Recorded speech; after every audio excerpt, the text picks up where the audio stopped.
welcome. Good morning, everyone. I am Christina Love, and my co-host Gwen Owens. I'm a senior planner. I primarily focus on this project has been on the ECAS and the general plan consistency with the project overall. Gwen Owens is our senior traffic engineer. She is all things VMT. We also have some of our consultants here, which I'll introduce in just a second, or have them introduce themselves rather. But I want to first and foremost say that the purpose of today's meeting is we do not have a presentation. We do not have any kind of spiel or speech to give.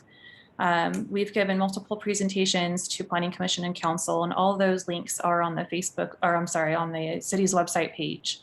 However, today, our purpose and intent for this meeting and for inviting everyone is so that we make ourselves available to have an open dialogue and have and respond to any questions that you as interested parties may have on the proposed VMT and ECAS amendments and updates.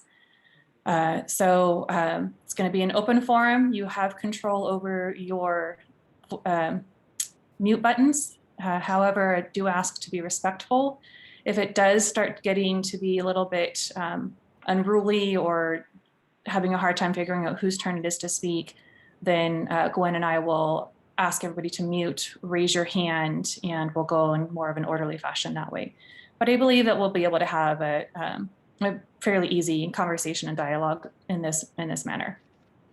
So with that, I'm going to ask our consultants to go ahead and introduce yourselves, please. I'll go first. Hello, this is John Gard. I'm with Fair and Peers Transportation Consultants. Thank you.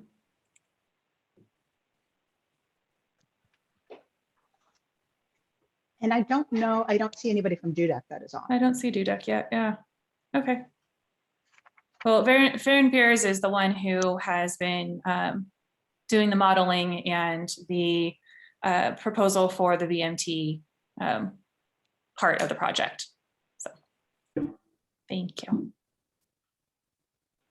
All right, I am going to go ahead and open up the floor. I mean, we've had some conversations with some of you folks one-on-one. What questions do we want to start off with?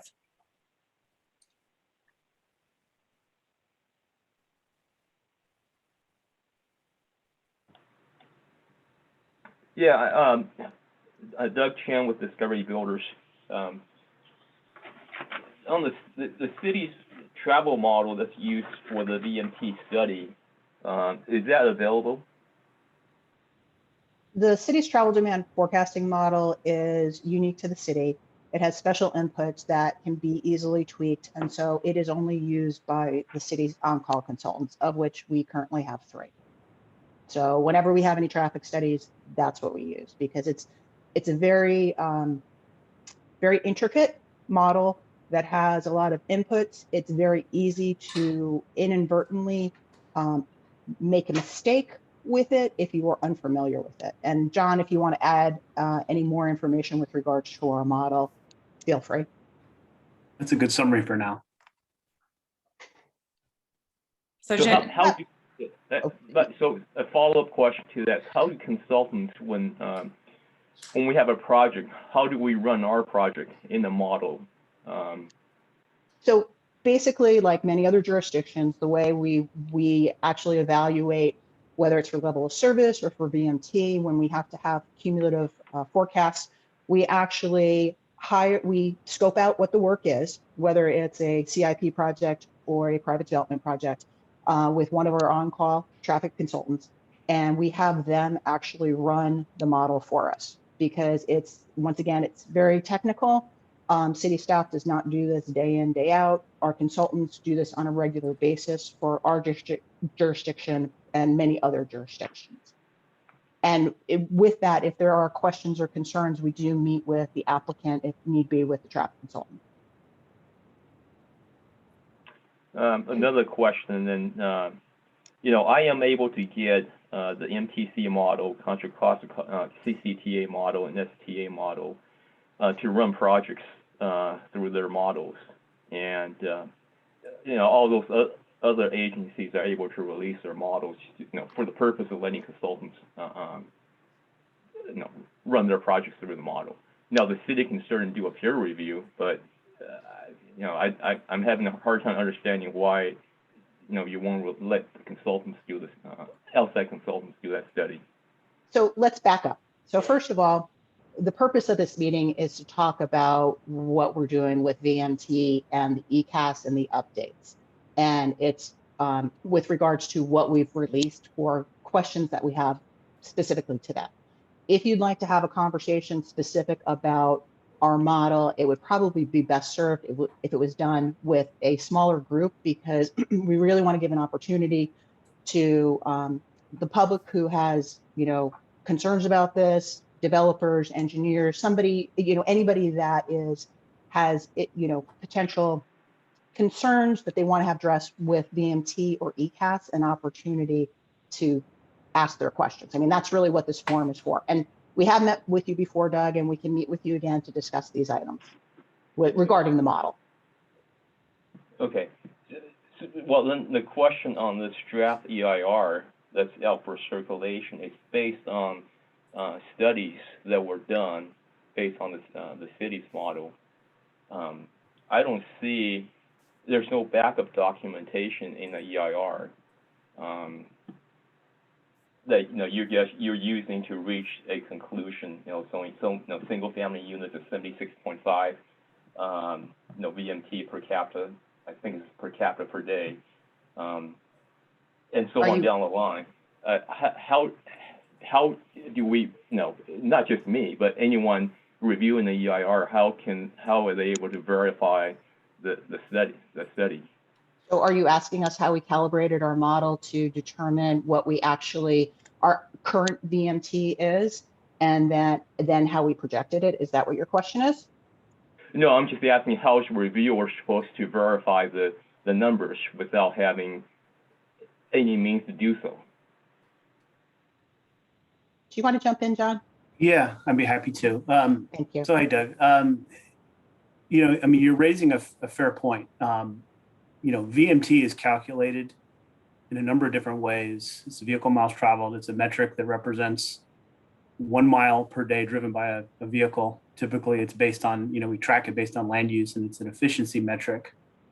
However, in terms of, dealing with VMT, there's a lot of spreadsheets involved. I'll put it that way. Very heavy duty spreadsheets. And so we've done things before where we've included, dozens, if not hundreds of pages of spreadsheets to show how all the numbers add up, but it really doesn't help that much for people to understand things.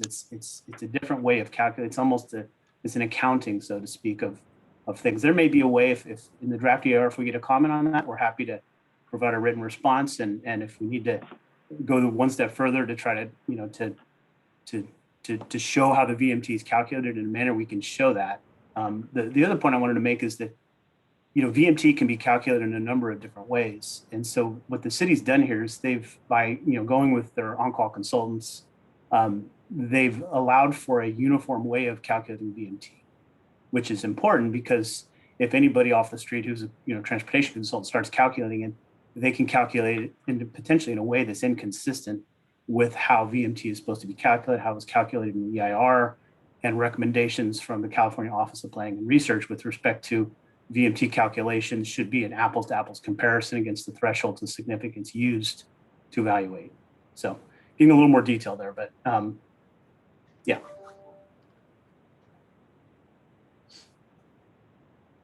Okay, I'll let someone else ask their questions. I don't want to take an entire hour asking questions. Gwen and Christina, I'd like to weigh in with a couple of questions. So I respectfully am concerned about the direction of this conversation, where it almost seems like, VMTs are too complicated for us dumb people to understand, and it's very disconcerting the way it's being presented right now. I'm sure you're not meaning to say it that way, but just for background, I worked in the Transportation Planning Department of Contra Costa County I have a background in traffic. I am not an expert in VMTs, but my understanding is a lot of these models were developed in 2013 and 2014. And if that's true, my concern is that those models are no good anymore. We've had a paradigm shift in our society over the last several years. I know I did my own little anecdotal VMT calculations for my staff. And I will say that VMTs for my business since the pandemic hit has probably dropped 30 to 40%. So that's one issue. And a lot of these changes of people working from home are going to be permanent. They're permanent in my office. I have one employee I haven't seen in a year, and we will likely continue to work that way. I have another employee that lives in Utah, and I don't expect him to be in the office. And the VMTs are totally different now than they were then in 2013 and 14. The other dynamic that I think has changed dramatically is the number of trips to retail for shopping and those kinds of things. I live in a small subdivision, and I was coming home the other night, and in my 15-second, 20-second drive through my neighborhood to my house, I saw 3 different delivery vehicles, Amazon, UPS, and FedEx, all making deliveries. All of those deliveries are a reduction in VMTs that have occurred. So if, again, going back to if these models were developed on 2013, 2014 studies, I think they're virtually bogus. But having said all that, my thought process, and I mentioned this, Christina, to you and Gwen in other conversations, I think there ought to be a recognition in the city's modeling that if a home builder puts in a den or a home office or something like that, that could be a significant addressing of VMTs by virtue of how the home is designed or built to allow people to work from home, and hence the VMTs are going to be significantly reduced. The other thing that I wanted to make sure was included, because I had made this remark earlier, the retail trips, again, I anecdotally did some analysis with my own staff. I would say trips to the store for various things, to the mall, et cetera, have dropped 30, 40%. And if we're not recognizing that, I think all of this is not helpful. And honestly, I know you guys don't want to really share this information, but when you say it's too far above our heads to understand, that doesn't go over well. I was sitting here very calm about it, but as you were explaining how you can't give us any information, it caused my blood to boil a little bit. So you guys do what you want to do, but I don't think it's helpful to say, we're not good enough to see your information and that it's too complicated. If it's too complicated, it's too rife for manipulation or for voodoo design work. And it doesn't make me feel comfortable if we can't share information more broadly. That's all I have to say. Okay, so I'll start off. So first of all, let me address the model. So there's, I guess, 2 different aspects of the information. So one is the model.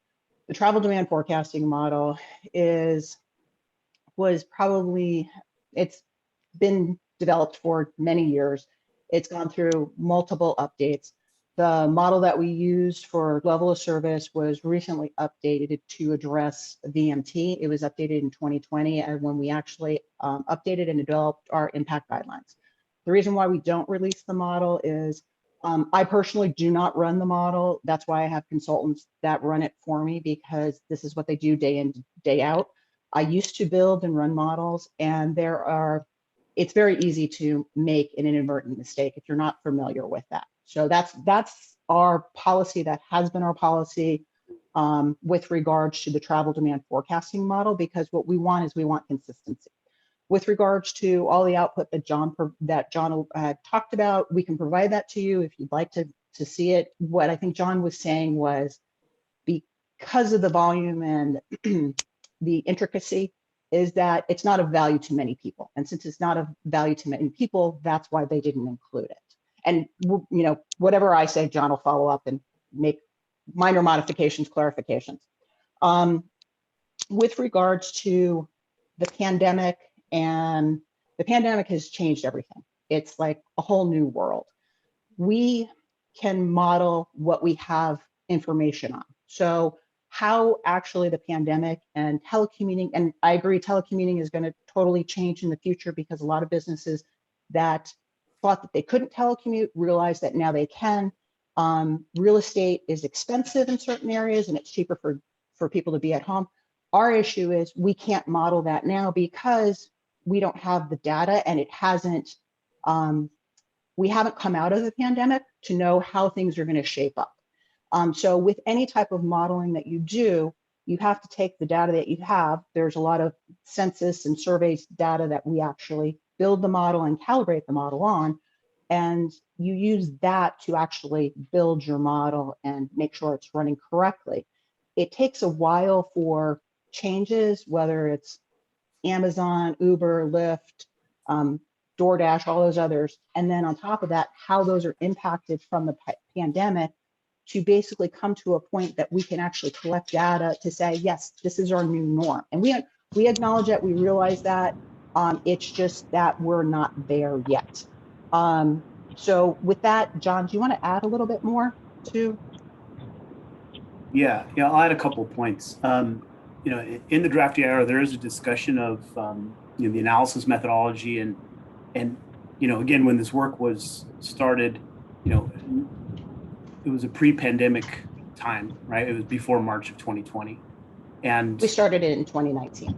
Yeah, exactly. So, and for me personally, as a consultant who's worked in transportation for over 25 years, I've seen a lot of travel demand models, and there's not one model I know of right now that is trying to predict conditions after the pandemic. In fact, I'm working with ITE, the Institute of Transportation Engineers, right now, and they're thinking that they may have an initial cut of what post-pandemic, the new norm, whatever you want to call it, what that condition looks like, maybe in 2023 or 2024.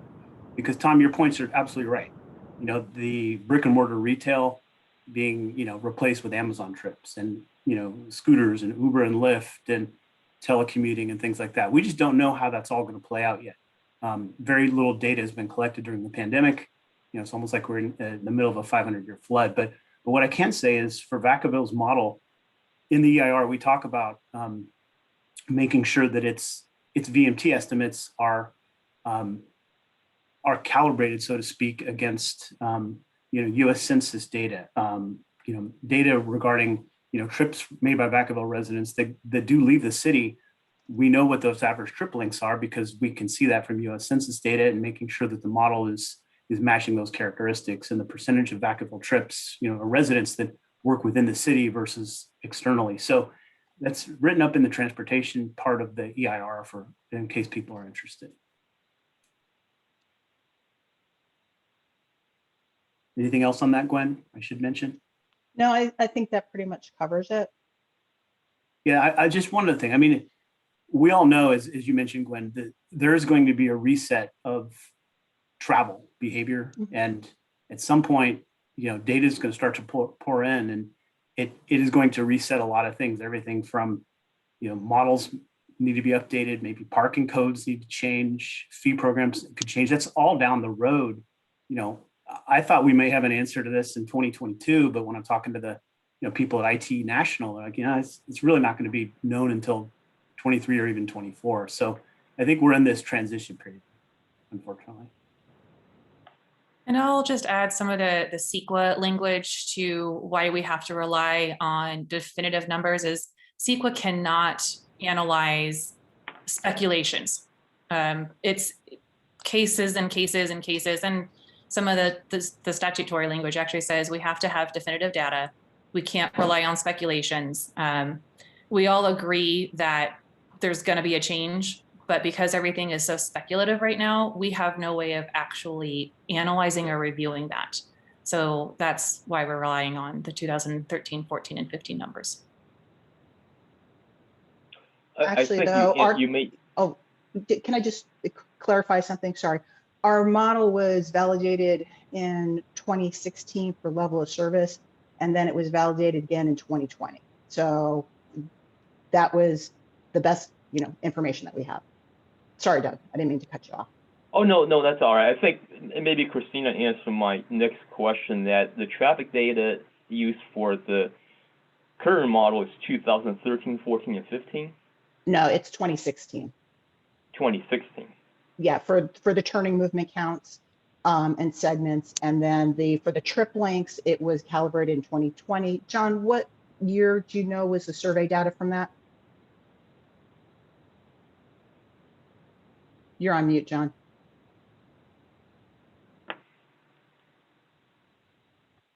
Thanks. I didn't see the mute button. As we discussed in the EIR, because the original model daily validation was 2015, we pulled census data for year 2015 for those, percentage of trips by, Vacaville residents that are external to the city, and then trip length and things like that. We've also pulled it for closer years like 2017 and 2018, and the data doesn't change very much over the, those 2 or 3 years. There isn't 2019 data yet posted available. So the trip length was from 2015, and then you compared it to 2016 and 2017? Very similar, yes, correct. Okay. So that we don't have data right now that represents anything of what has occurred during the pandemic, because census data lags. And then clearly, since we haven't left the pandemic, we don't know what the data is going to be afterwards.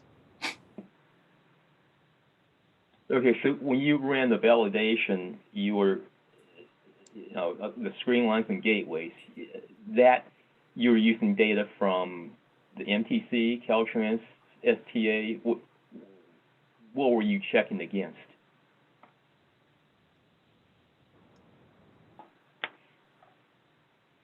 You want me to? Yeah, I'm sorry, John. Go ahead. Go, Gwen, please. Could you actually, so we actually would have to go back to DKS, because DKS was the consultant that used the screen lines. That occurred before I actually came to the city.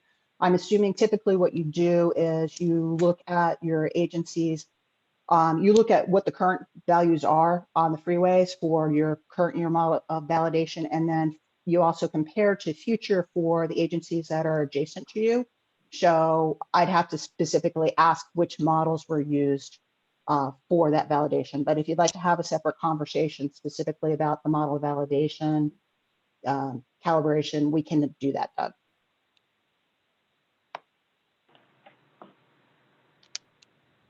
I hate to do this, but it's just, because I'm looking at the data in the draft EIR, basically just about every new project is going to be, have an impact of unavoidable impact, significant unavoidable.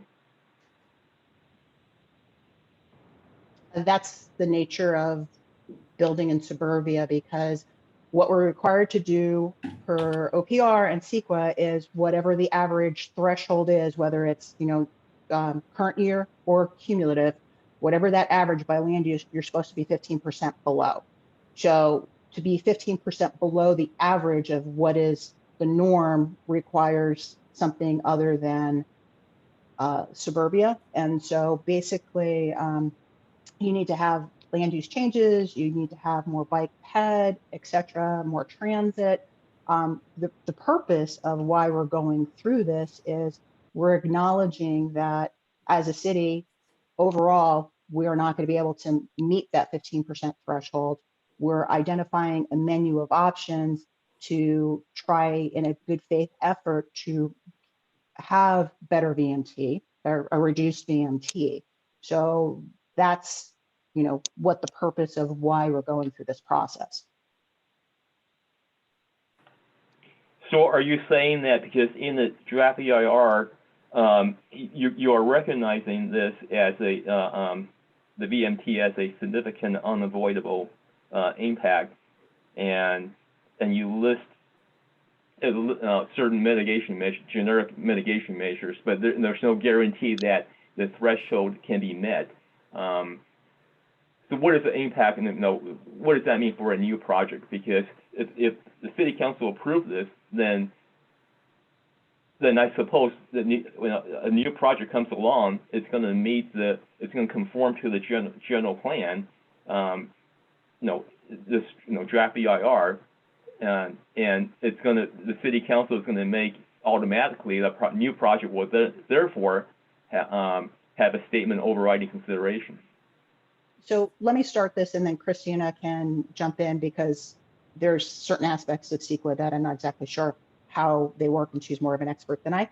So basically the purpose of what we're doing is we're trying to streamline the EIR process for VMT, because we are acknowledging that most projects per the current general plan will not be 15% below the threshold. We're acknowledging that with this supplemental EIR that we're doing to the general plan. We have a menu of strategies because we can't mitigate to 15% below. We have a menu of strategies that can be applied to a project. Not every strategy is appropriate for every project, nor part of it is depends upon what the type of project is, how big it is, where it's located. So for instance, if you have somebody like, for example, a Kaiser coming in, it might make sense to have a van pool or carpool program. It might make sense to have, showers so people can, and bike lockers so people can bike to those locations. Those are not the same strategies that a single family subdivision would have. Single family subdivision would have potentially strategies of, bicycle improvements, pedestrian improvements, potentially access to transit. A lot of what we're currently doing now is basically the menu of options, and then trying to have it flexible that as technologies change, as different driving patterns occur, that we can potentially use different measures at different type of private development projects. Now, like I said, not every measure is appropriate for every land use and not every location. That's why there's a menu of strategies.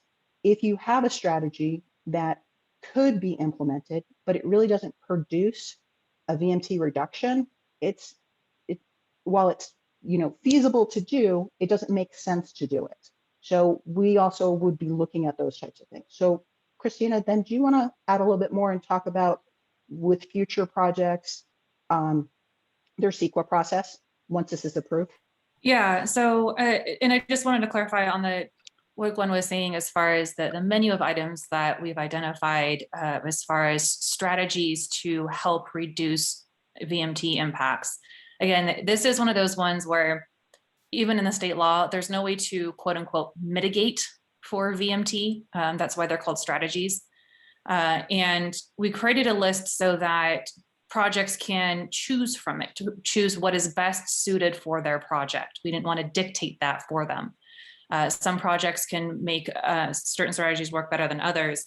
But what's also nice about the list is it includes other practices and policies that the city already has in place that you will get credit for in identifying it on your for VMT analysis. That is where the by completion of a bike path, if there's a gap between a bike path and you complete you complete that full bike path, you get credit for that in your VMT analysis. Improvements to transit, new transit locations, those are now per the state law allowing the project to get a credit for, get more recognition for that. In terms of future projects, so if a project comes forward, it is consistent with the EIR, or I'm sorry, consistent with the general plan, and doesn't have any other negative significant impacts. We could typically, what we do for projects like that is we do a mitigated negative declaration. And in areas that have already been analyzed, such as traffic, typically those the projects inconsistent with the general plan where we were doing LOS, we would essentially reaffirm, not essentially, we would exactly reaffirm the analysis that was done in the general plan EIR for traffic impacts. Now, the difference would be if there's a biological impact that we can't analyze at a broader level, at the general plan level, that there's an impact for that particular project, that may trigger an EIR or some other kind of analysis, but that's not related to VMT. Now, if there's a project that is not consistent with the general plan, we don't have a straightforward answer on that one. It is a project by project basis. And a lot of that is determined by what the state kind of said, we're required to meet this 15% reduction.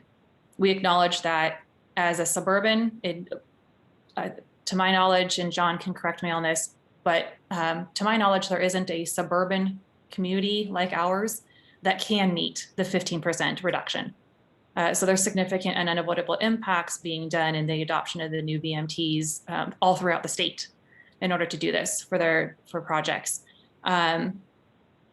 In higher density areas, Sac City, Sac County, LA, San Francisco, they're higher density. They have significantly more pedestrian transit available. It's a lot easier for them. So it's kind of a push to go in that direction by the state. So if there's a project that's not consistent with the general plan EIR and is looking to do a general plan amendment, it depends on the size of the project. It depends on what the project is. If there's, I'll throw it out just because I have intimate knowledge with it. The Green Tree project is a mixture of homes and commercial. We're still processing the VMT analysis because now that we have all the information necessary, we can start doing the actual reports. But there is a potential because there's a mixture of homes and commercial that it may not have a VMT impact, even though we are changing the general plan because it meets that threshold within this new project area and within the particular region that it's in. So again, it's a project by project basis for general plan amendments. We're doing our best to provide as many options and opportunities for the projects for the applicants to individually pick what will help their project and best suit their project in going forward. And then just let me add one thing. So if you have a project that it's zoned for residential and you're in a commercially desert area that there's no, for instance, grocery stores, and you change that residential general plan to commercial, neighborhood serving commercial, that most likely will have a reduction in VMT because of the fact that you're putting services in a location that currently have no services that are needed out there. So the people that live close by do not have to drive 5 miles to the grocery store for these services. So it's really a project by project, location, what the actual land use is, etc.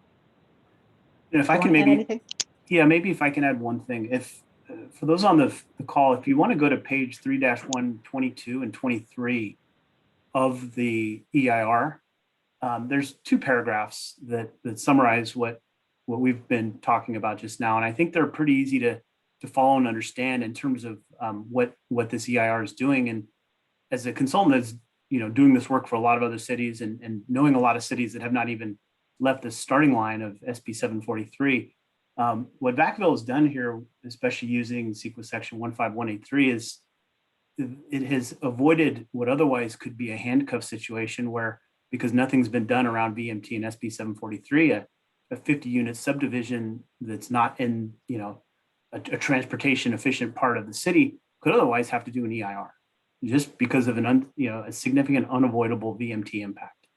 And so a lot of agencies are going to be in that boat. Some already are in that boat who haven't sort of gotten their act together as proactively as they have. And in this case, the city has taken these measures to for projects consistent with the general plan to not have to, some say go to CEQA jail for 6 months. So it doesn't address the, rezones and things like that, but that's the rezone issue is something that a lot of other agencies are grappling with right now, and there's no easy solution to it. But, this does streamline the development review and avoids in what someone could consider unnecessary levels of environmental review. And but it's still requiring mitigations. Sorry, what page did you say that was on again, John? chapter 3-1, pages 22 and 23. 22 and 23. Okay.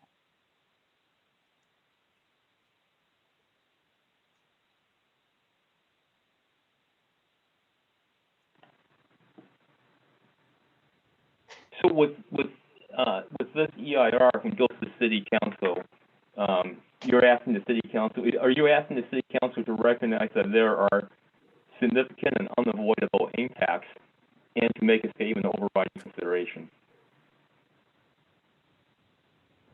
Yes, so that's the project is actually amending the general plan to with the VMT amendments and updating the ECAS and as you're aware, any project, even a project as this, requires a CEQA analysis. So to clear it and make it consistent and compliant with CEQA, we have drafted the supplemental EIR that targets just the traffic element, recognizing that just as in the original EIR, LOS had significant and unavoidable impacts, and we requested that council recognize that and adopt these overriding considerations. So now we're asking them to do the same thing for VMT. Okay, got it. And then on page 23, it talks about VMT efficient locations. Where are those? Do you have the maps, John, available? So I just sent to everybody the link to the general plan and section and the page that John Gard had referred to. Yeah, so the maps are, I know, Gwen, were they included in the Planning Commission staff meeting? They might have. Or Christina, were they?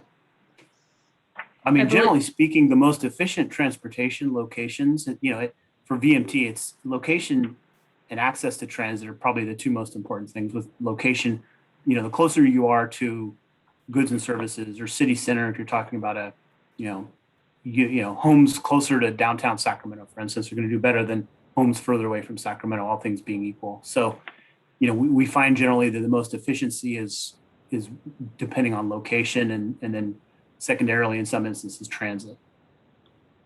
But every city is a little unique in that aspect, depending on if you have external travel, travel by residents. In the case of Vacaville, more residents travel west on 80 towards the Bay Area than east on 80. So that also plays a role. So the uses on the west side may be slightly better than the east side because we've reduced that extra travel distance. The maps you're referring to, are those the Screening maps. home base VMT per, okay, Yeah. those are them? Yes. Just a moment and I can share my screen. So these are the maps, correct? Yes. Those are the correct. maps. Yeah, and they are from the January 5th Planning Commission staff report. Okay. And Will again, those maps be included in the EIR?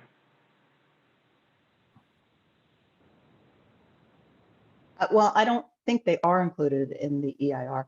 Also, you have to keep in mind that as land uses change, the maps will be slightly updated because, so like for instance, like this particular one, this is 2015.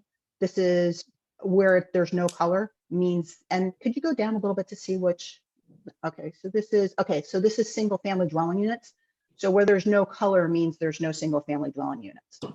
These are not meant to be static because as you have development happen or you have general plan amendments, these will be updated. So they're included as part of our guidelines.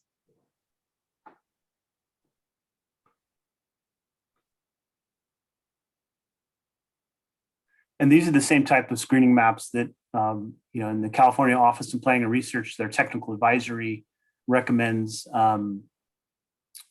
be conducted, because basically what we're doing is where we find areas that are, like you see right there, there's some dark greens. The dark greens are greater than 15% below the citywide average.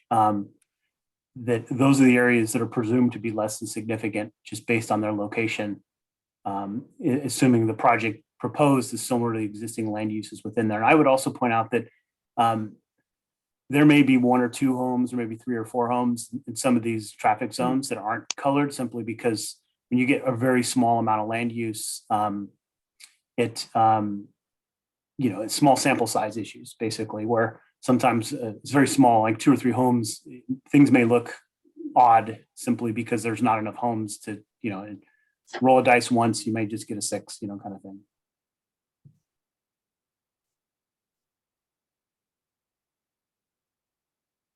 Anyway, those are the screening. So when the EIR refers to a VMT efficient location, that's based on the map to be updated annually or at some frequency? At some frequency. When we update our model is when we would update the maps.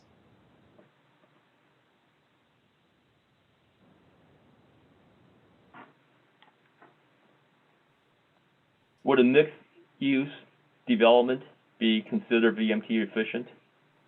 It depends upon where it's located. Mixed use definitely has a lower VMT. And it also depends upon what kind of land uses you have. So it's typically, if you have a mixed use, you have higher density, walkable, it typically has a lower VMT pattern than single family with no commercial.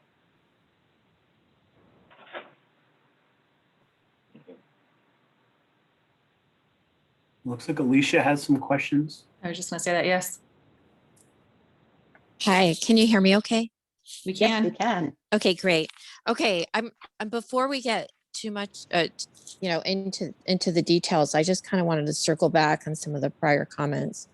And with regard to the model and how meaningful it is. I work in a world where, I'm verifying models, algorithms. It's a very quantitative world that I live in. So just in general, when dealing with models, I think it's really important that you understand that what the inputs are. Should there be additional inputs? Why that particular input? It should be justified, and it should be substantiated. And then the inputs where there's assumptions, those should be also substantiated, and everything should be justified in writing with as much backup as possible. One wrong input can really skew results, so they dramatically do not represent reality. I can't imagine there's many industries that rely on models, and so I think it's if one wrong input can really cause systemic issues. So if VMT is basically a measure of travel demand, and I know we're talking about the model, but what is the negative impact to the developers? What is the negative impact to residents if the model results are wrong? That's one question I have. Number two, I'm not clear what inputs that you've considered in the model. And I heard that you are primarily relying on census data, which you recognize is stale data. But why can't you consider other data that's more current? So in terms of what inputs, represent demographic characteristics of the city, economic activity and income. I mean, we're quickly going into a cashless environment. And as a result, it's actually kind of good because you'll get data on consumer spending, which might reveal, like Mr. Filippi was saying, hey, people are getting deliveries. So I can tell you that I used to commute to San Francisco, but because of the pandemic, I'm teleworking full time. I have no intentions of ever taking public transportations in the future as a result of the pandemic. And so, I plan on teleworking more as much as possible. So if you were gonna, I just think it's wrong just to rely on stale data. I think you can pick up data from the Federal Reserve on what are the spending habits, just to show that people are having things delivered. They're not going to the grocery store as much. There's, and you can get real-time consumer spending data. I just don't, is that something that you would consider? And then of course, then there's the cost of driving. So there's lots of these variables that really I'm unclear what you've considered in your model.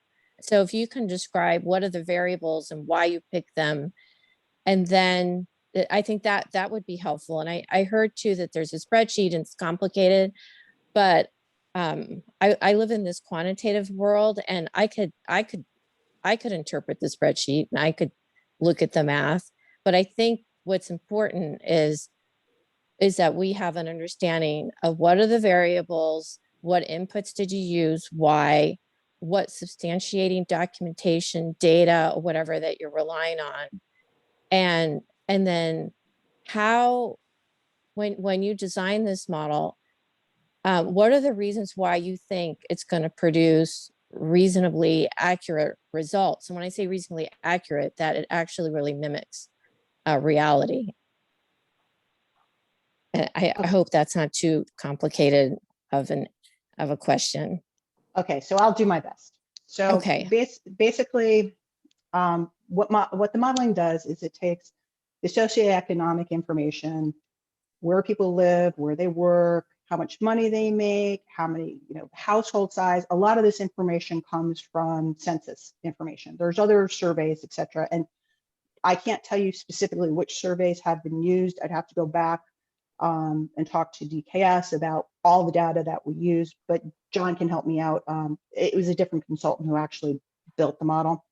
So basically what we do is we take all the socioeconomic data and we build a model to replicate what people's travel patterns are, where they go, what they do. We then do it like for a snapshot in time. At the same time, we have turning movement counts at intersections, and we have segment volumes. And we use that data. So we use part of the data to build the model, and then the other part of the data to make sure the model is replicating what people are doing.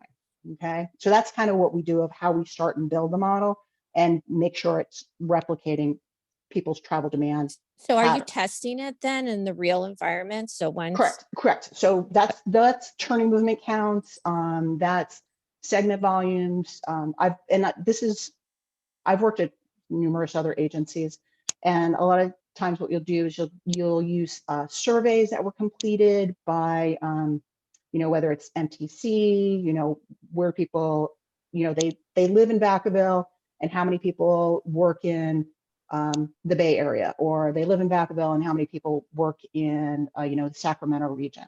So we use those surveys, part of the information, to build it, the other part to validate it, to make sure it's replicating what we're doing.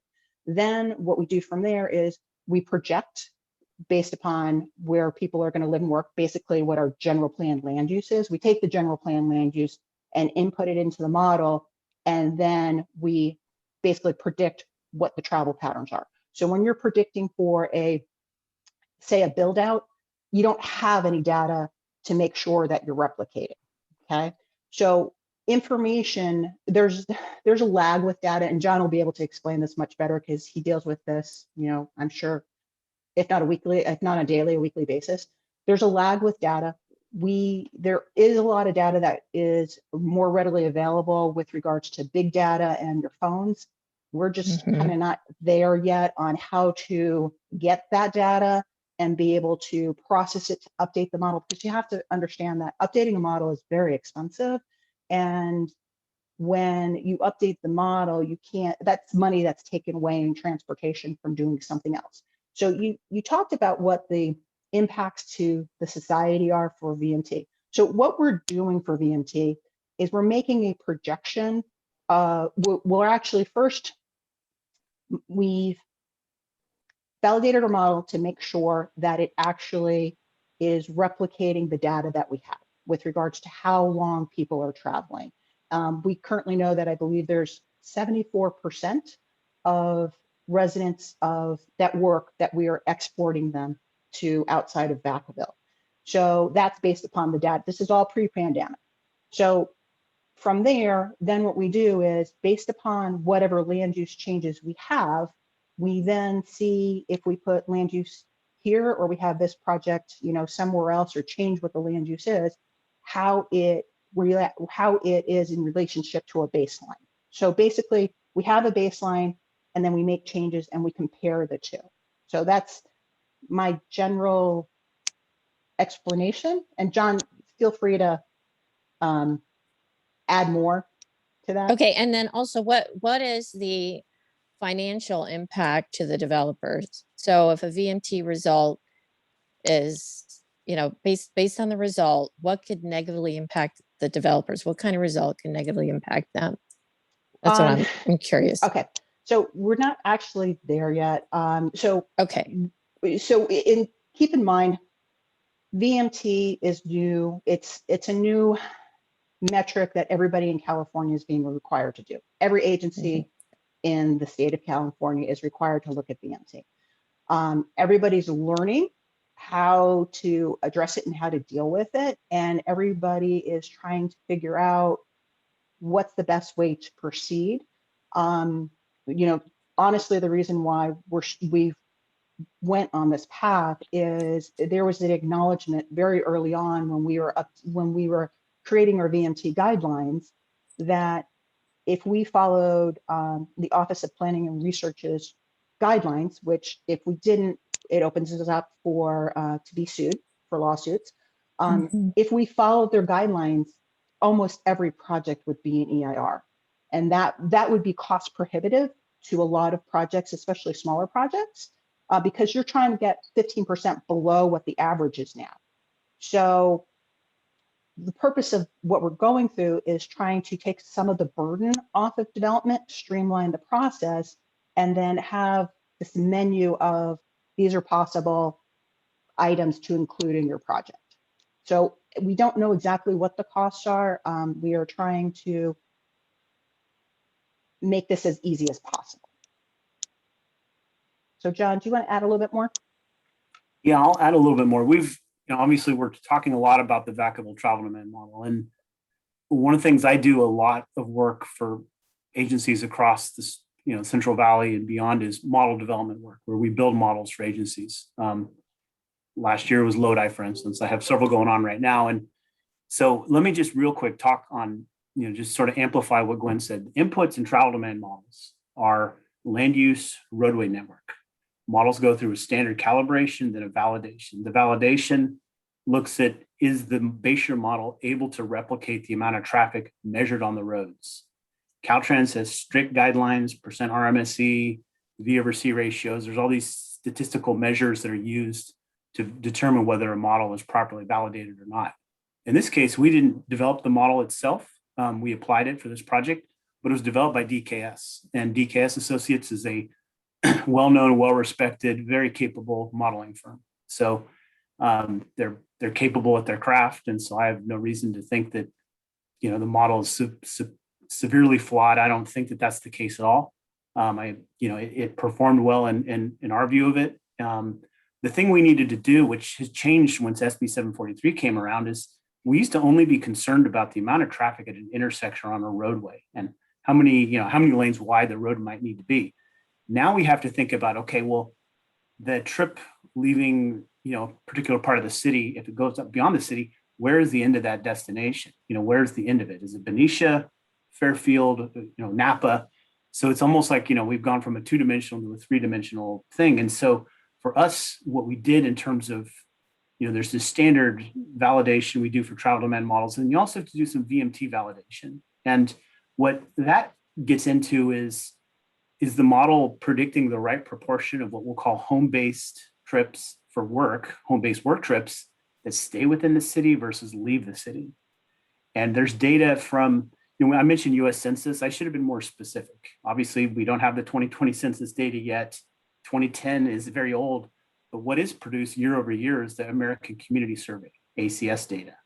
And there's also other data, LEHD, and other forms of data where you can get information about travel patterns, mode splits, things like that. And so what we do is we're not only validating trip purpose, IXXI, into and out of, but then also overall trip length based on this something that's called like basically worker to worker job flows of people that live in Vacaville.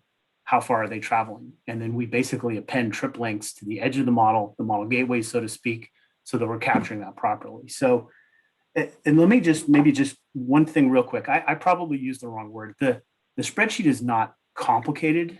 That's not the right word. I probably should have used. It's basically the spreadsheet. If we were to develop a spreadsheet of VMT, it would be very lengthy where every row of the spreadsheet is basically the amount of travel times the length of the link of the Vacaville Parkway, 0.2 miles times 3,000 cars.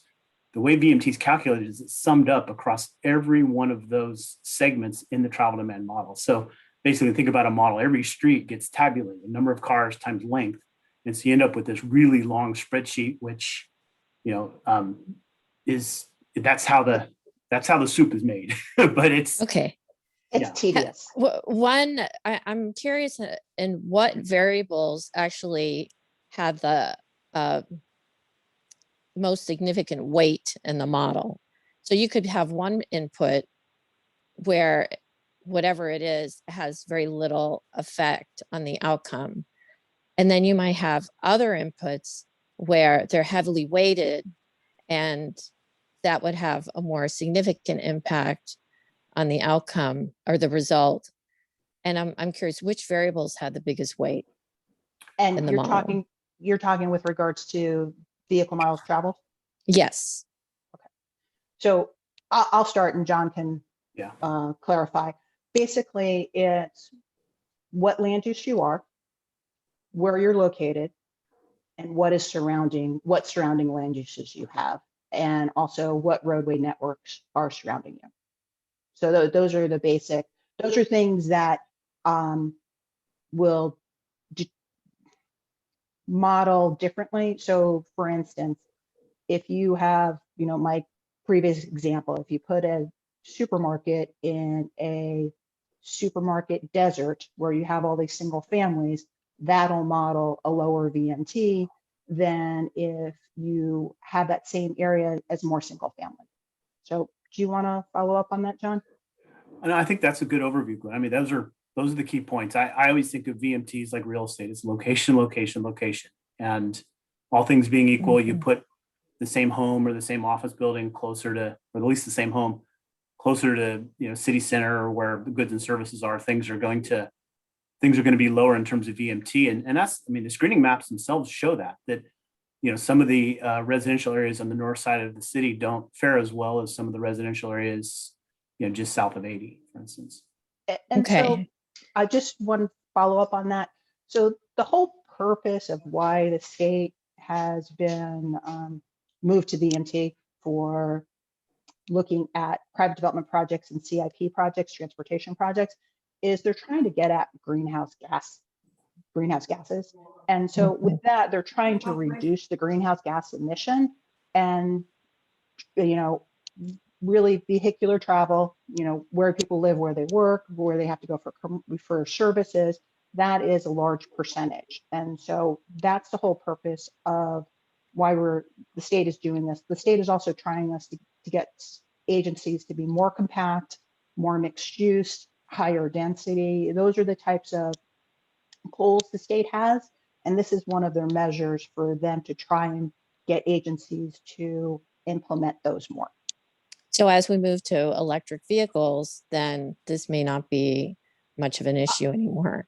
Well, you know what? Okay, so when CEQA first came out, and this is before I was really working, like in the 70s, apparently when CEQA first came out, there was a lot of lawsuits because they were trying to figure out how to shift, duck, and dodge. Well, I think VMT is going to be a lot like that. We're going to figure out how to shift, duck, and dodge. The electric vehicles, whereas it's not taken into account as VMT, it's more taken into account on the ECAS, which is the Energy Conservation Action Strategy Plan. because what we Okay. calculate for VMT is what your vehicle miles are. So it could be such that, well, you have, say a project comes in and has impact. Well, you maybe have so many charging stations at your, business to help reduce the vehicle miles traveled. That would potentially be a strategy to do that. Okay. And then you mentioned one last question. You mentioned that there's this sort of risk of mistakes in the model. And I'm just curious, what's the control environment around the model and who's responsible for that? Like, where's the greatest risk? You had an outside firm create the model, but who's actually entering the data into the model, and what should the control environment be? So who's ultimately responsible for the data input in the model? Okay, so basically what we have happen is, so our models, we have a 2015 model, and we have the other model that we have is build out minus northeast area, which is a geographic area of the city. We have what the land uses are for those two, snapshots in time. If we evaluate a project, what we do is we get whatever the project is, whether it's single family, commercial, multifamily, et cetera. And then that's plugged into the model. I work with the travel demand, the traffic consultants as to what has to be put in where. And so it's between myself and it's one of the three traffic consultants. Okay. All right. Thank you so much. And then I will send out the link to where the screening maps are. So I'll send that out to everybody. As you do that, Gwen, it might be easiest if you just send the link. I mean, everything's on our website, but send the link to Okay. Everybody. the main page, because all the connections and documents are on that page. Okay, fair enough. I will do that. So we have a list of people I in line that I have. Wendy has questions next. After Wendy, we have Nancy. And then after Nancy, I don't have a name, but you're identified as Cal Tree Hugger. So we'll go in that order. So Wendy, what you have the floor. Hi, thank you. So you just mentioned that there's two models, 2015 model and a geographic model in one area. Would it make sense to, Sonia, would it make sense to maybe do geographic models wherever there is development or a developer application, so that maybe you can have a rule or something that you can look at the 2015 model and the maybe newer geographic model and see which one is, we'll see what the results are and go with who has the lowest VMT. Okay, so first, can we start with, I think it's Alicia. Can you mute yourself? Oh, I'm so There we go. All right. So sorry, I was having a hard time hearing you. Yeah. Okay, so let me just back up. Okay, so we have the difference between the 2015 and it's the build out minus northeast area. The northeast area is, east. It's like 80 midway in that geographic area, and that's not included only because of the amount of infrastructure that's required to for the model. So it's just a geographic area that's pulled out. So when I talk about our 2015 model versus our build out minus northeast model, what I'm talking about is our land use. So our 2015 model has, actually our current land use. Our build out minus northeast has the build out minus this geographic area. So how you get from how you develop your projections, it's the same process. It's just the amount of land use.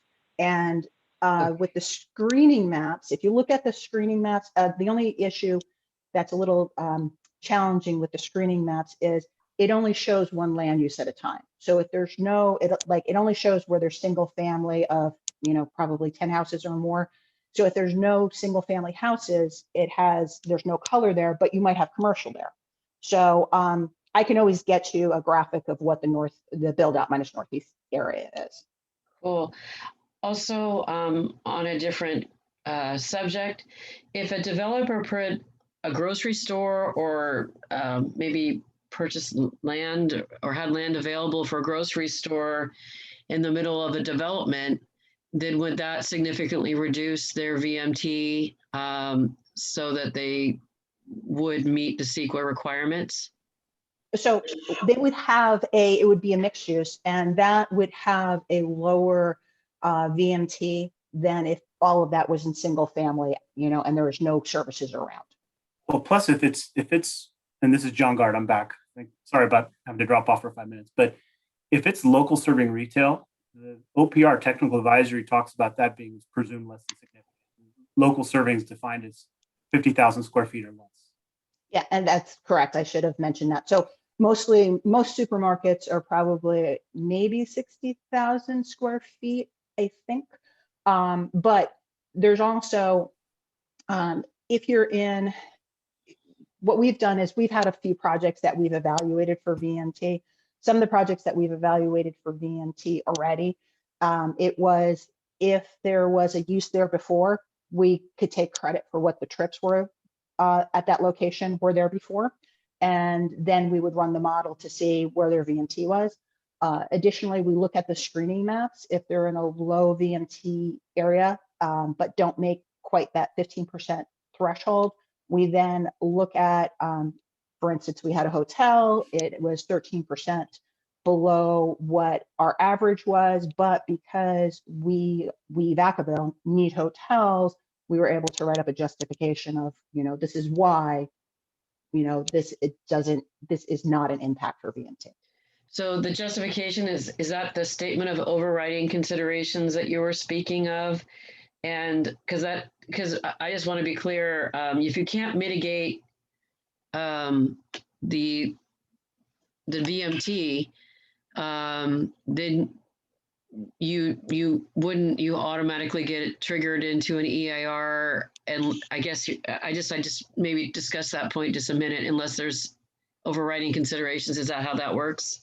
So for outside of this project, say if I have a project that is coming through and doing a general plan amendment, and if we look at it, and if it's in the screening maps in a area that is below what our average is, say, for example, this particular hotel was 13% below the average, because we can't necessarily model.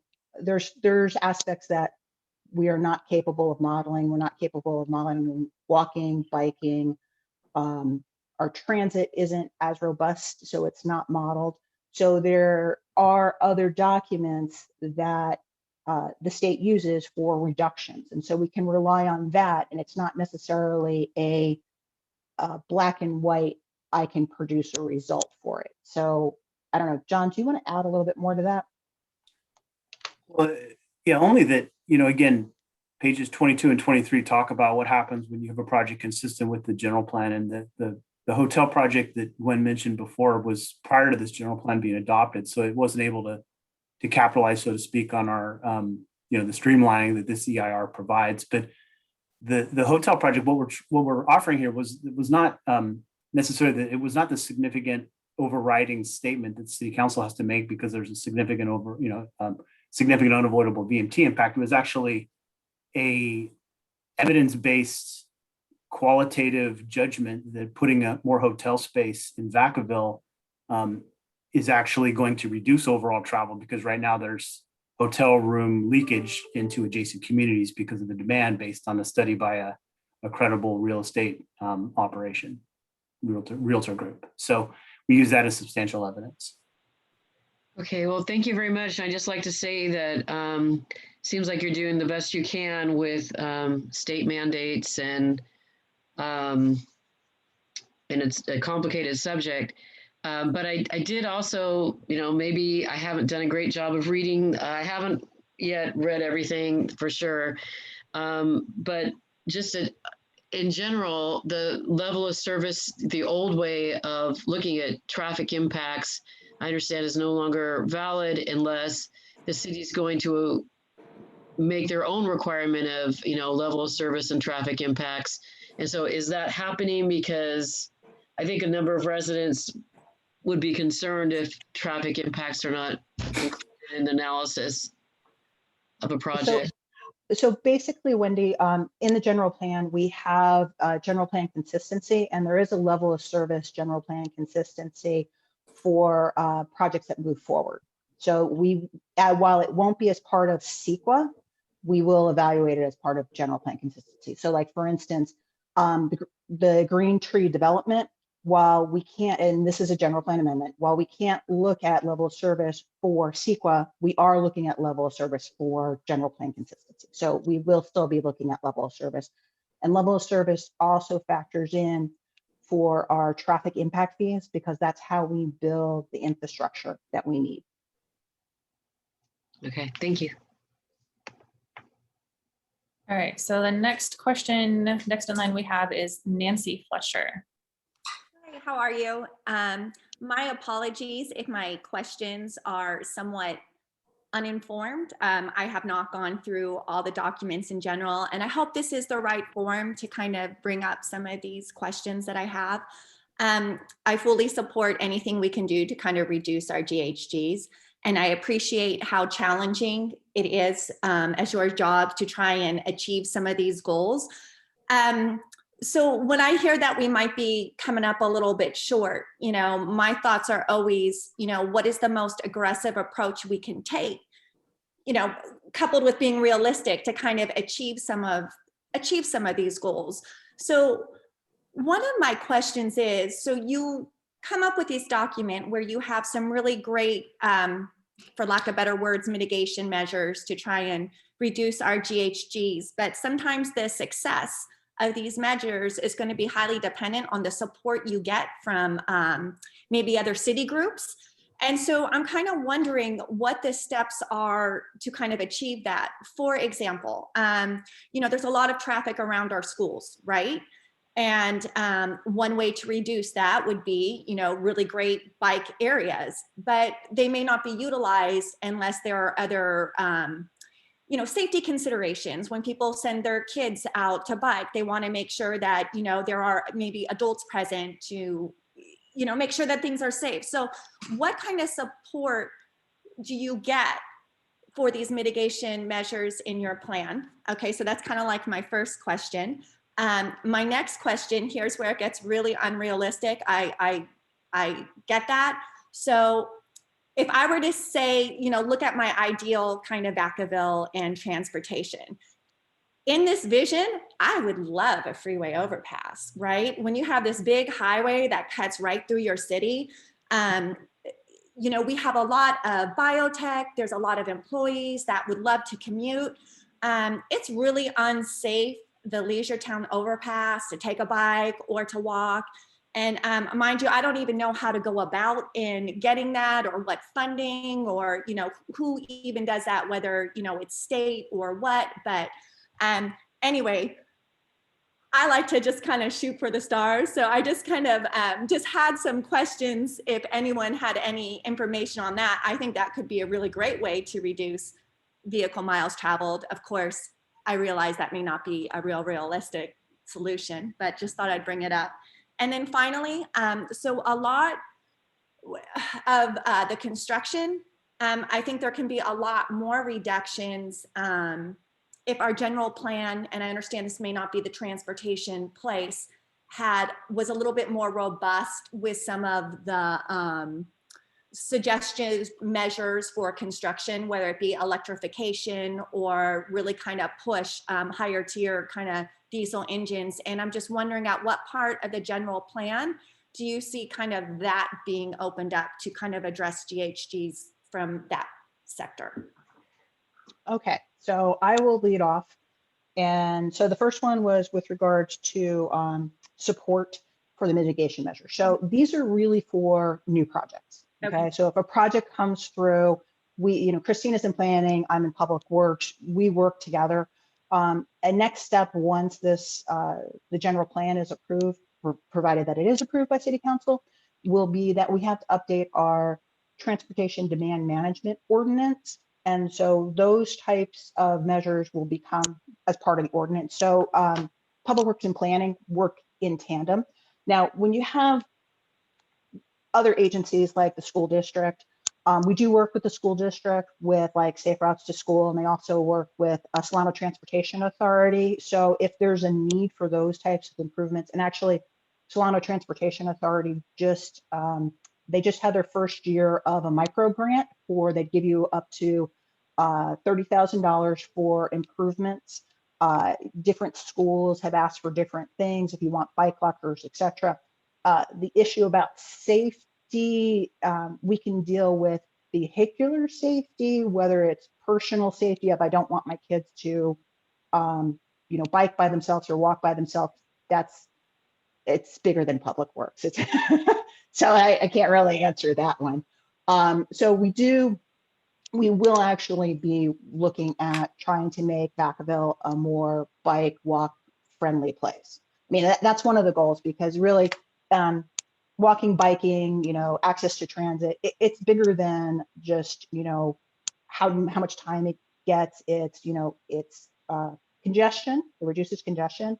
It reduces our infrastructure needs. It's the greenhouse gases. And then there's also the whole thing about the health and well-being of a person if you're more active. So, and the state actually is very much pushing towards funding for active transportation programs, which is walking, biking, access to transit. And so we look at those types of funding sources to put improvements in.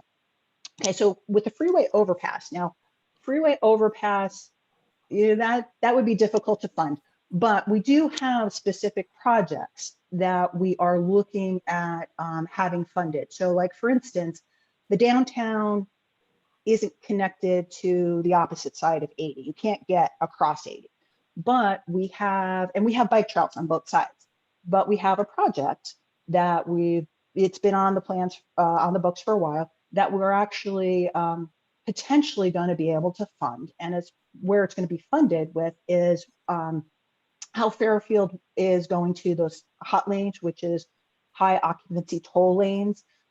There is a project that Solano Transportation Authority has that they are looking at moving forward with extending those hot lanes through Vacaville. As part of that, there is the potential to do these improvements to make that connection.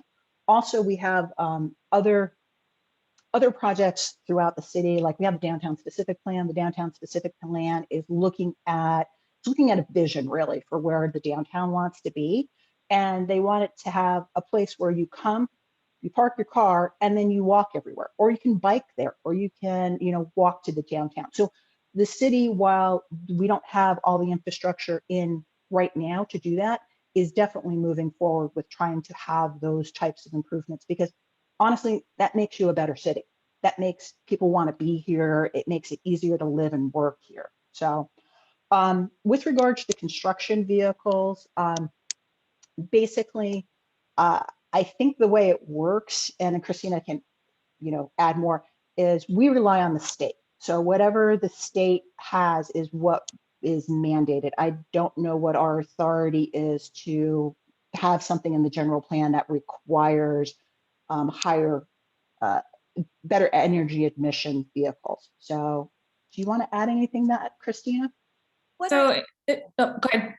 So what I meant with that is I've looked in at, other city or county plans where, they encourage electrification projects where it's actually kind of like stated, when it comes to construction, or they'll require kind of more dust management, or, kind of cleaner engines, and some of these might be based on just, their problems with PM in that particular area or something. So those were some of the measures that I kind of were wondering if those could go in the general plan and kind of complement what you're doing with the VMT and transportation. So that kind of measure is really more of an ECAS measure, not a VMT kind of measure. And those actually already exist as far as encouraging construction industry to electrify or take other measures necessary to help reduce particulate matter and greenhouse gases. And for that, a lot of it, we also rely on input and assistance from the Yolo Solano Air Quality Management District, which is what the air quality district that we're in. So the encouragement is in there. And for those that either have implemented, or, I mean, there's a few to my knowledge that have actually incorporated electric vehicles, but not fully an electric fleet. So they get credit for that when we do the analysis. But as far as doing a requirement for that, you start getting into feasibility issues. When individual jurisdictions require an industry to completely change just to be able to operate within that jurisdiction, you start having legal issues. So it's, again, we encourage and we give credit where possible, but the requirement is until the state moves that direction, we really don't have the authority to do that. I think there's some additional things the general plan can have that I've seen elsewhere, done. And there are ways that address if a particular company can't meet a certain kind of requirement. There's usually some, other mechanisms built in. But I know that's really not the subject, so I won't go, right now, I won't go into that too much. I didn't know if there was going to be a complement kind of addressing that portion of the plan with this at some point. But as far as making the downtown more accessible by bikes, it would be a great start if there were really kind of safe places to be able to park your bikes, kind of more. And that's in the specific plan. Yeah, that's part Yeah. of the specific plan. There's So a huge component for connectivity and pedestrian access in the specific plan. Perfect. So Okay. just one other thing I'd like to add is the city does receive grants, and we have received significant grants for improvements to bicycle and pedestrian facilities. We just received an HCIP grant to do to upgrade. Actually, we received the HCIP grant and we've already implemented.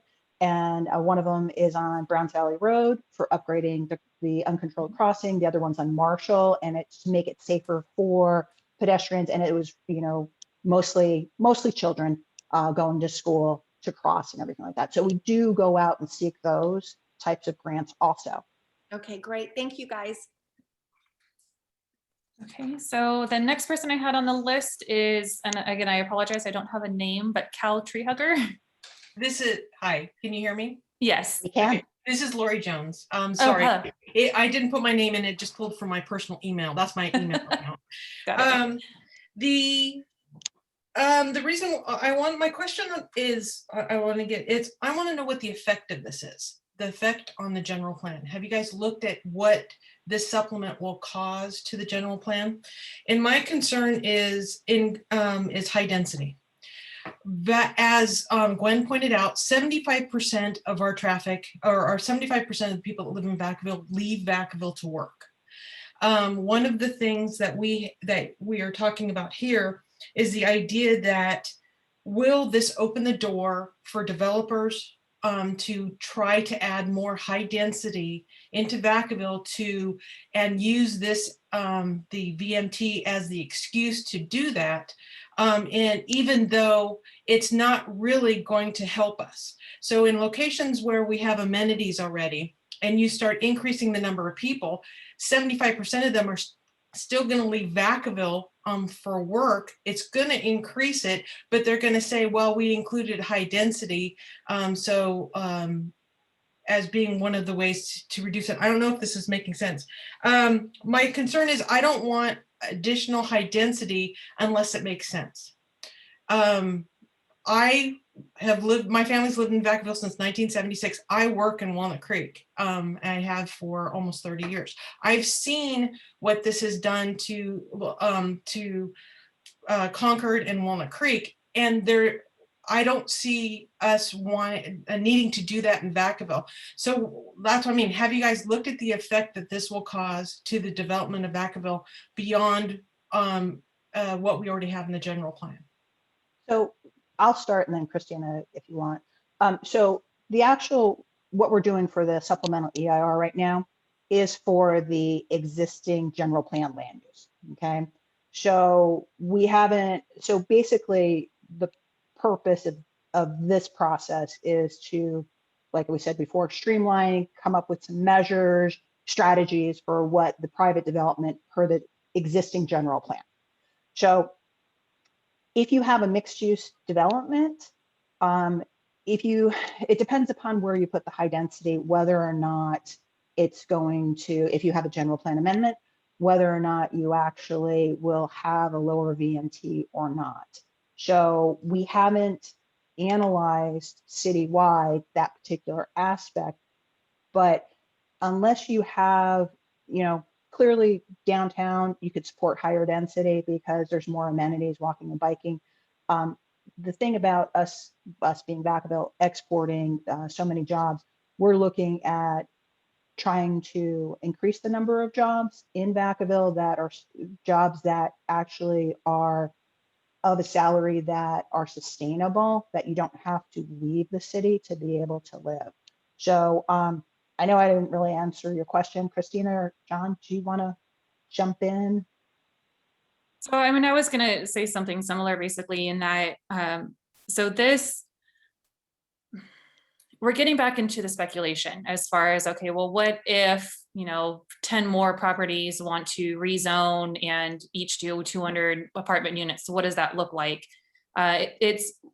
We don't have control over private property owners, what they want to do with their property.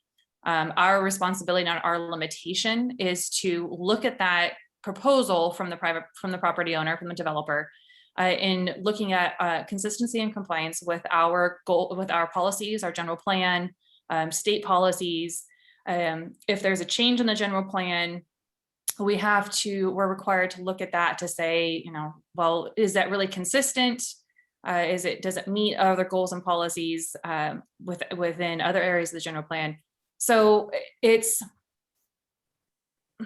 is, I'm going to say, really too difficult to say that developers will use this as an excuse for more high density. I am from Vacaville, and I've been working for Vacaville for 13 years. My experience is developers do everything they can to not build high density, which is in and itself a different type of problem.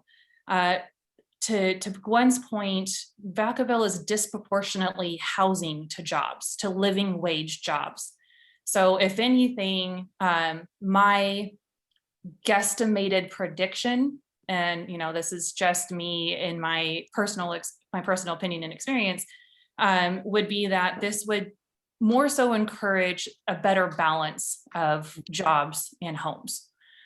Just building more homes might help. Well, and there's still questions on that, might help, or more high density homes might help the housing element.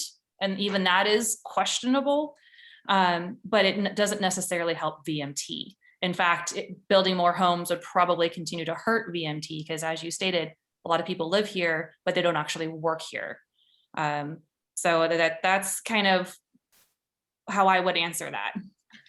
And that makes sense. And that's what I'm looking for is my biggest concern, and I'm a civil engineer. I work for an environmental consulting firm. So I understand how this all works. But my biggest concern is making sure we're not just checking boxes. I think that we need to look at high density versus if it makes sense. I think we need to look at bike lanes if they make sense for downtown, and not just say, okay, well, we're trying to meet this 15% goal. How are we going to do this? So actually, Christina, you gave me the answer I wanted to hear, is that it's the first step in the series of answers I want to hear, is that our entire city staff, our city council, and our mayor are going to look things with common sense and not just checking the boxes. Yeah. And not to toot my own horn, but that's kind of the job of a planner. We have to make sure that what's being proposed is a sensible project that is not only consistent with the general plan and the bigger vision and goal of the city, but as you say, just makes sense for that particular location. Yeah. Great. Thank you very much. Welcome. All right. So that's all that I had as far as a line. There was a comment in here by Doug Beaumont. I don't know if everybody had a chance to read it. So it says, it seems to me that until we measure how much emissions are created in the Vacaville city limits by cars on 80 and 505, the 15% reduction of VMT in the city is insignificant. And on a city versus Caltrans state, I would a kind of mentality, I would probably agree with you on a personal matter. But the purpose and the intent, at least given to us by the state for VMT and GHG in general, is the cities and the jurisdictions, we are responsible for calculating and accounting for our contribution to the greenhouse gases.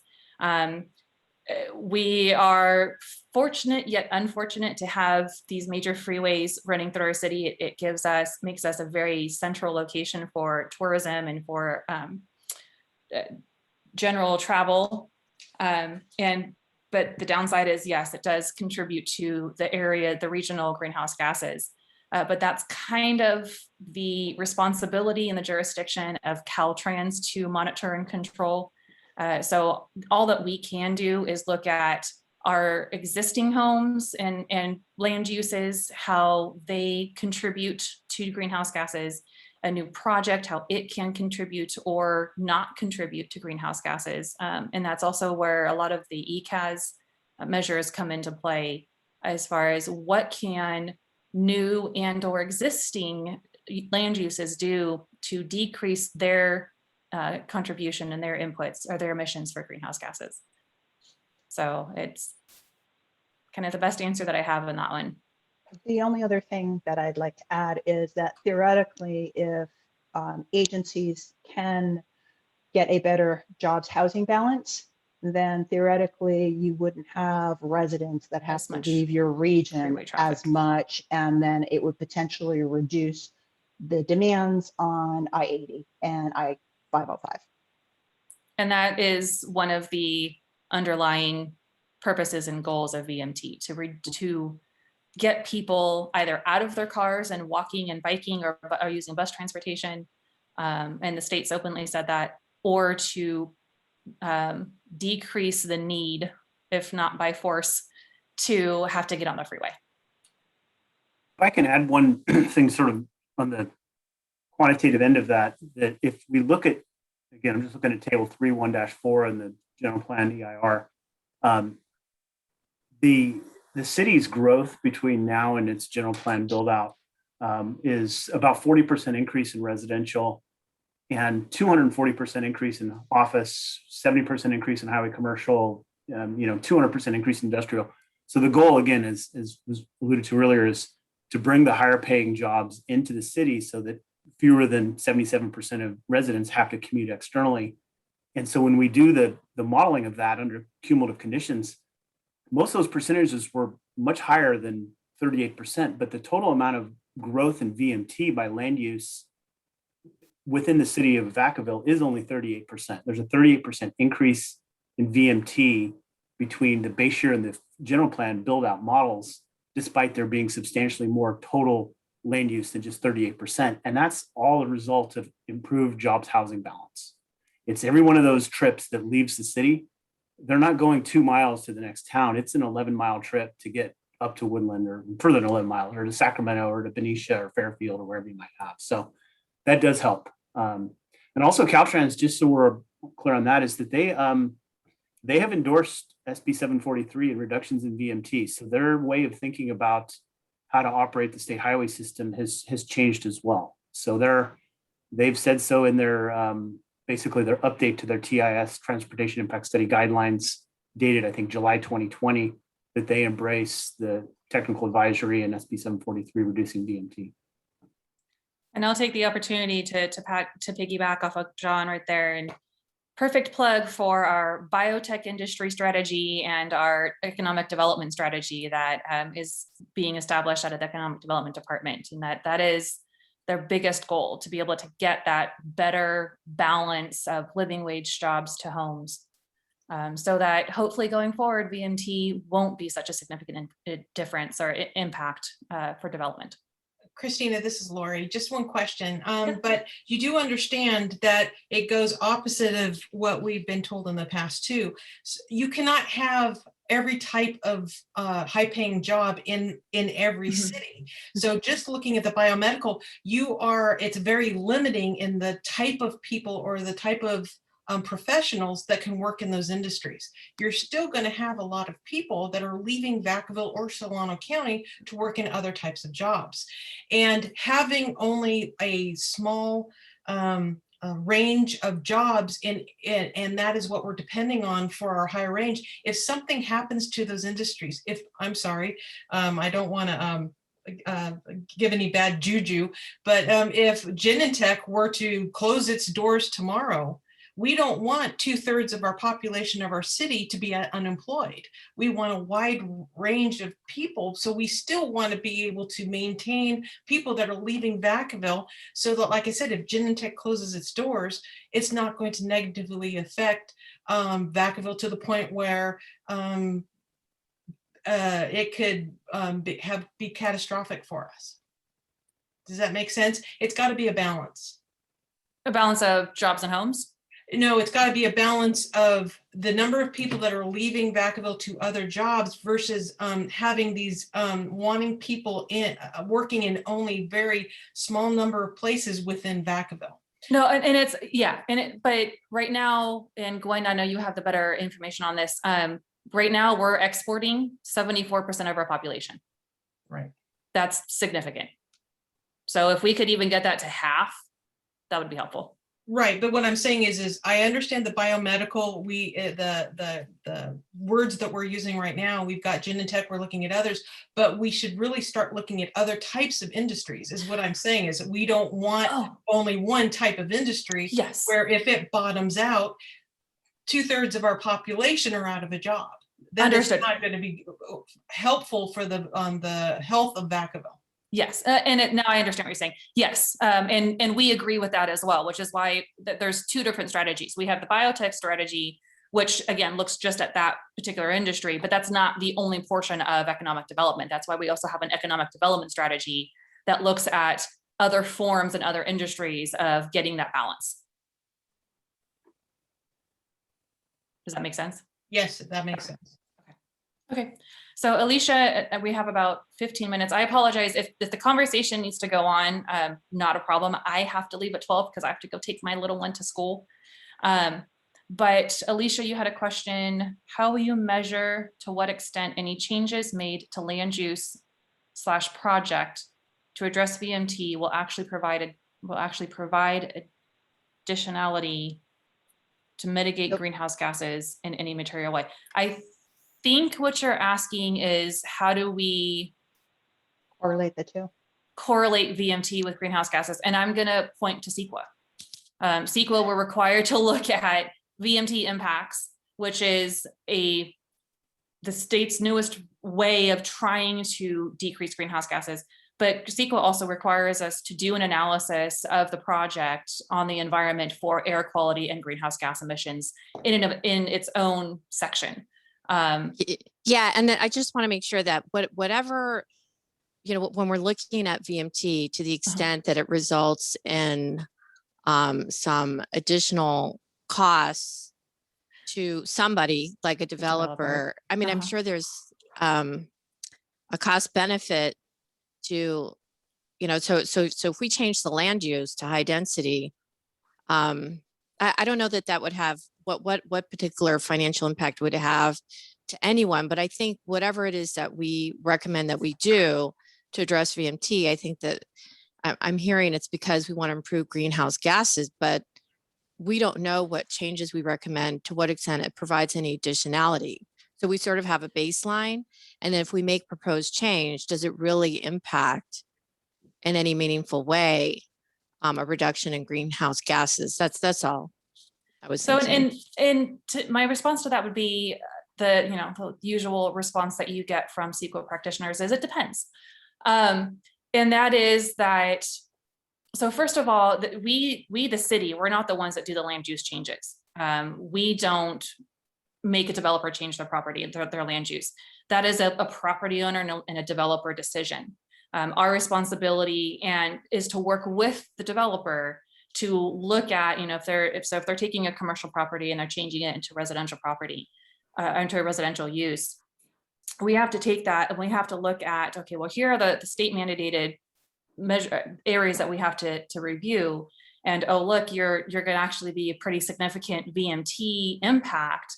Well, now we're going to provide this list, the list that we are proposing council to approve, we're going to provide this list of 20, 30 different options take a look at this list and tell us what measures you can feasibly do. Now, not all measures are made equal. Some will have a more significant reduction in VMT than others, but typically the ones that have more significant reductions can be more costly. So sometimes it may be easier to do 4 or 5 of the cheaper ones that also may result in a similar VMT reduction.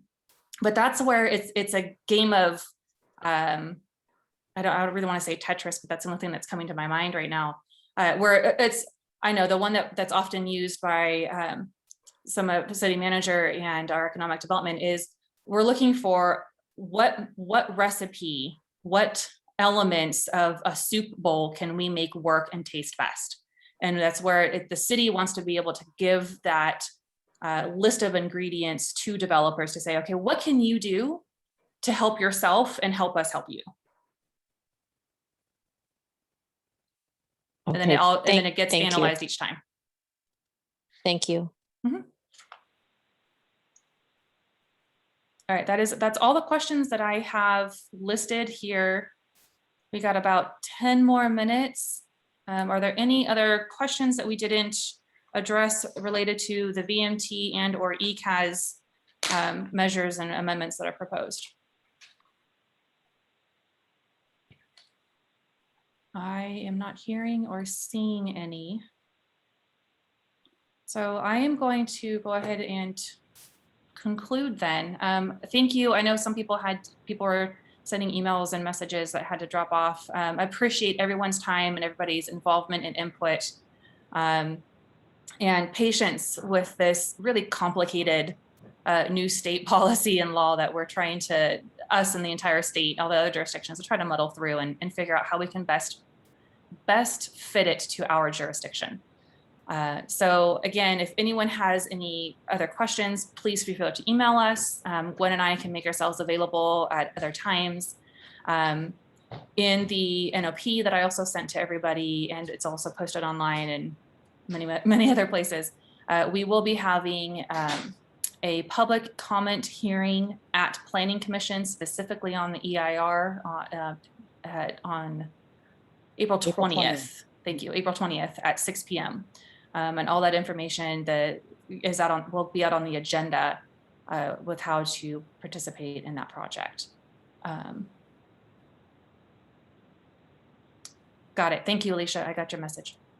Okay. All right. Well, that is it for today. Again, thank you, everyone. I hope you have a great weekend. And for those who celebrate, happy Easter. Thank you very much.